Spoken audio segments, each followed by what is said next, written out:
Ragazzi, Diego Allegri, abbiamo un ospite speciale come sempre internazionale, Think Nguyen. Hello. Nice to meet you. Quindi gli farò qualche domanda per sapere un po' la sua filosofia magica e poi cercherò di estorcergli almeno una magia, perché fa delle cose incredibili. So, how you come in contact with magic? When you start?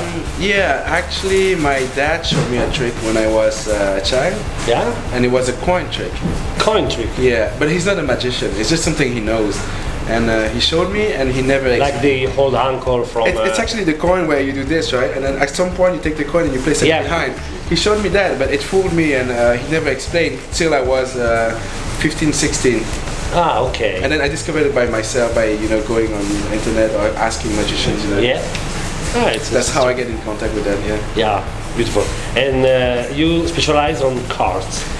Yeah, so I love mentalism and close-up magic in general, but I'm specialized in card magic. That's my all-time love. There's a reason, or? So in the lecture I say like my dad was a gambler, and it's a real story actually. Ah, really? Yeah, I think it touched me somewhere, and I'm very connected to the deck of cards. Like I need to have it in my hand, or it's weird when I don't have it in my hand. So I have a connection with that. Okay, yeah. That's strange. And young guys now are very heavily on technique. Yeah. But technique is not magic. Yeah, I agree. Is a tool for create magic. Yeah. Which is your thinking about it?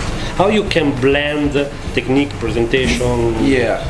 So I think in the process of learning, it's necessary to go through the mechanical things, so to go through the techniques. It's like it should be a foundations, not something you need to go on. Yeah, it's like a stage you need to go through, and then after that, at some point, I was like, oh, I need more. A technique is not enough. I want something that is magical. And at that point, I was interested into theory book, and that's when the magic just it's a different stage.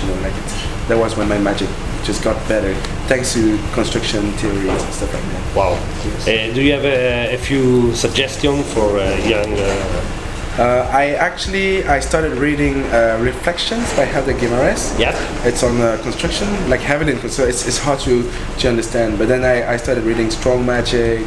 Yeah, and then I tried to search on the Spanish school of magic as well, Tamariz, Gabi, Yep, Gabi Parreras. Yes, so that's all things which is, I think, people I look up to. Yeah, okay. And now you're touring in Italy for a lecture? Yes. How you feel about it? How I feel about, what you mean, like how do I feel about lecturing, or how do I feel about lecturing? Lecture, Italian guy, Italian magician. All right. Which are your impressions? Well, Italy is amazing. Firstly for food, and then the weather is definitely better than Belgium. Really? So the weather is great.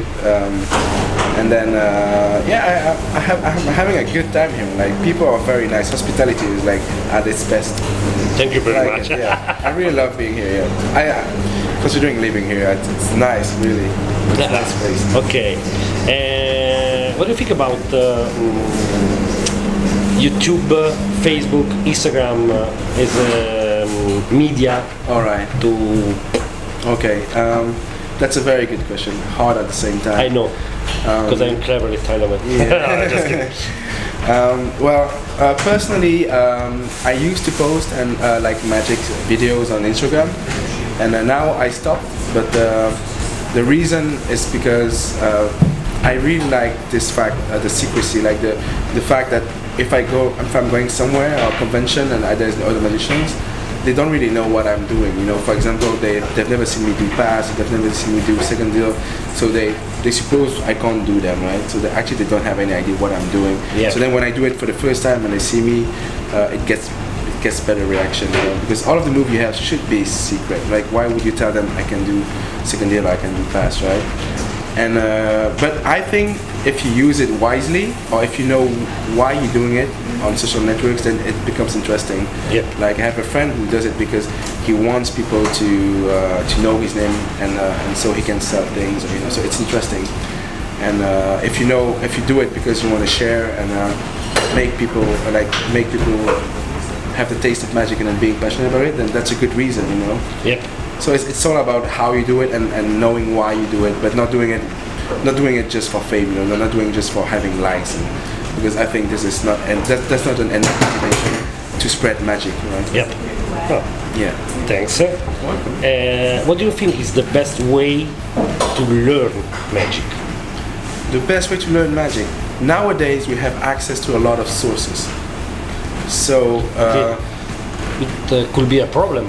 It could be a problem. That's why it's great to have to be surrounded by people you look up to, so you can ask them, where should I go and look for, right? Yeah. But it's also interesting to in the process to yourself go and search thing and then at some point say, okay, I think this thing is not for me, this thing is for me, because there's a lot of sources. It's a lot of variety of magic that you can like digest very fast, you know. So it's not like before it was hard because you need the money to buy books. Yeah, I know. You know, and nowadays you have so many things. So what I'm doing is that I'm using both videos, downloads and books, you know. Okay.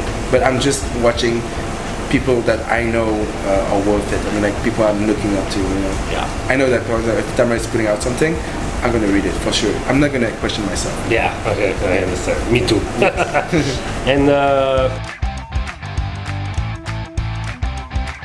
so, can you show us something? Oh yeah, sure. I'd love to show you something. Yeah.